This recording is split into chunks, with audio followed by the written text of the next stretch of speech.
pode nutrir pelo outro. E na cruz do Calvário, você vê Jesus apanhando, ou antes de ir para a cruz, você vê ele apanhando em silêncio. E eu sei que você vai concordar comigo, porque Paulo fala sobre isso, sobre a multiforme graça. E Pedro fala sobre a multiforme que Deus se manifesta. E aqui eu vou falar pelo menos duas faces de Cristo. É cordeiro e leão. Cordeiro e leão. Por que você está falando isso? É porque enquanto ele está sendo levado para a cruz e alguém bate, ele é um cordeiro e fica em silêncio. Você não vê Jesus reagindo enquanto alguém está levando ele para a cruz e o conduzindo por inveja. Você vai ver Jesus irado quando alguém tenta bagunçar na casa do teu pai. Eu não sei se você entendeu, mas o que Cristo está dizendo é: se o problema é contra mim, pode bater. Mas se a causa é do meu pai, se é um problema pessoal sobre quem eu sou, eu apanho em silêncio. Mas se a causa pela qual eu milito é a causa que Deus me chamou para cumprir, aí eu me exponho. Porque o que tem de gente se expondo em coisas que não é para se expor, e apanhando de maneira desnecessária. Paulo está preso não é por conta de questões do seu bel prazer. Paulo está preso porque está guerreando pela causa certa. Então, se é para bater em você, não tem problema. O problema é quando a causa de Deus está sendo negligenciada. Aí alguém precisa se posicionar. Eu vou falar isso aqui mais uma vez. Se o problema é contra mim, eu preciso me calar. Mas se a causa de Deus está sendo negligenciada, aí alguém tem que se posicionar para que as coisas não tomem um rumo completamente diferente. Não vai estar se levantando contra mim, que se levante. Se é isso aqui, se o propósito não está sendo parado, eu não posso reagir. Afinal de contas, se bater em mim com problema pessoal, eu preciso ser ovelha. Mas se é a causa de Deus que está em jogo, aí eu me posiciono para guerrear. Porque Jesus é ovelha para bater, para apanhar. Mas se é a causa de Deus, ele está dizendo a causa dele me interessa. Propósito, você precisa saber pelo que está te levando para a guerra. Pelos seus próprios motivos, por causa de posições, por causa de projetos, por causa de sonhos, ou pelas suas motivações pessoais, ou por aquilo que Deus te chamou para fazer. É isso que eu preciso criar um entendimento. Se é para se expor, me exponho. Quando o problema é o propósito, não os meus próprios desejos. Só que a ideia é abrir o entendimento da igreja. Luiz, de que forma Paulo está tentando abrir o entendimento da igreja? Da seguinte forma: essa carta de Paulo para a igreja é fazer o seguinte: é Paulo revelando a igreja como noiva de Cristo. E essa noiva precisa entender aquilo que ela tem direito. Olhe para mim, por favor, eu prometo que eu não vou demorar, eu já estou caminhando.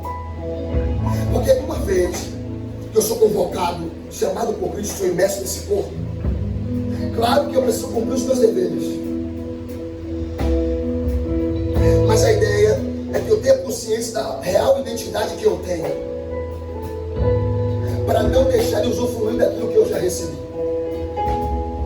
Porque quem não sabe quem é, acaba deixando de usufruir aquilo que ele tem direito. Eu vou usar um texto. Você se lembra quando Jesus, quando aquela parábola do filho pródigo, ele sai de casa, volta, e a gente acha que o problema é só em quem saiu, mas o problema também é em quem ficou. E por que o problema é em quem ficou? É porque quem ficou é um filho com a mentalidade de escravo. Prova, Luiz, eu provo. Quando o mais novo volta, que o pai dá uma festa, o mais velho diz assim: ó, eu sempre trabalhei, eu sempre te obedeci. A pergunta que eu faço é mentira ou verdade? Verdade. Porque se fosse mentira, o pai contradizia na hora.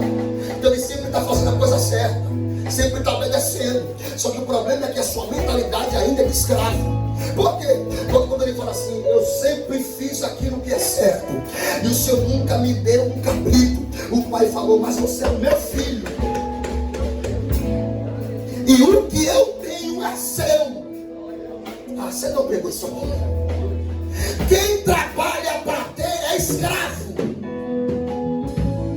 Ah, você não... Quem trabalha para ter direito é escravo. Filho não trabalha para ter direito.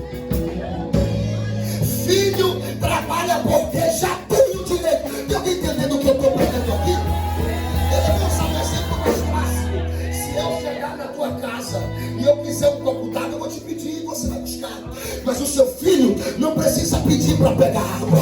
O seu filho abre a geladeira, pega e sai. Alguém está entendendo aqui? O pai está dizendo: o problema é que você acha que é o teu serviço que lhe dá direito, quando na verdade você precisa mudar a mentalidade. O direito já foi lhe dado. Ele tem toda a posse daquilo que o pai já liberou. Ou não? Alguém levante a mão nessa casa. Eu não sei você, mas eu estou sentindo a presença de Jesus. Levante a mão em cima. Seus filhos, porque tudo que o diabo quer é que você não conheça daquilo que você já tem direito.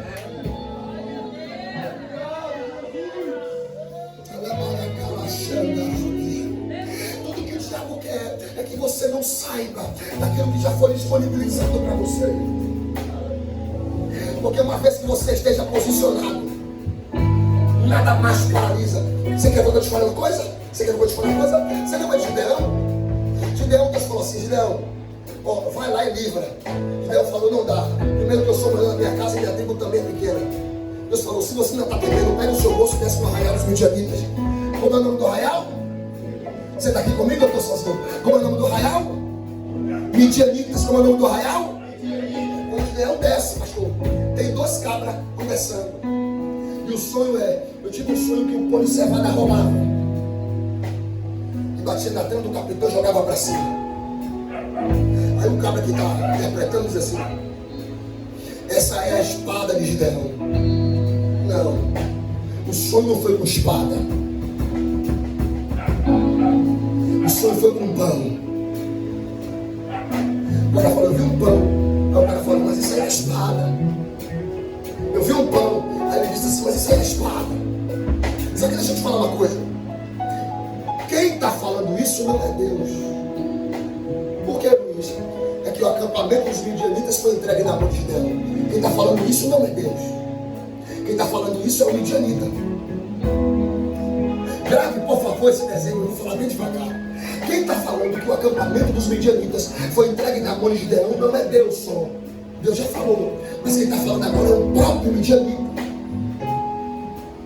Deus fez Gideão descer, para Gideão saber o que é que o acampamento do adversário pensa dele.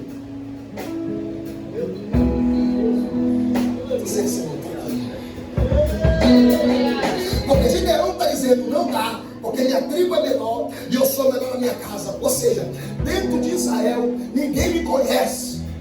Mas Deus falou: não tem problema, desce no acampamento do adversário.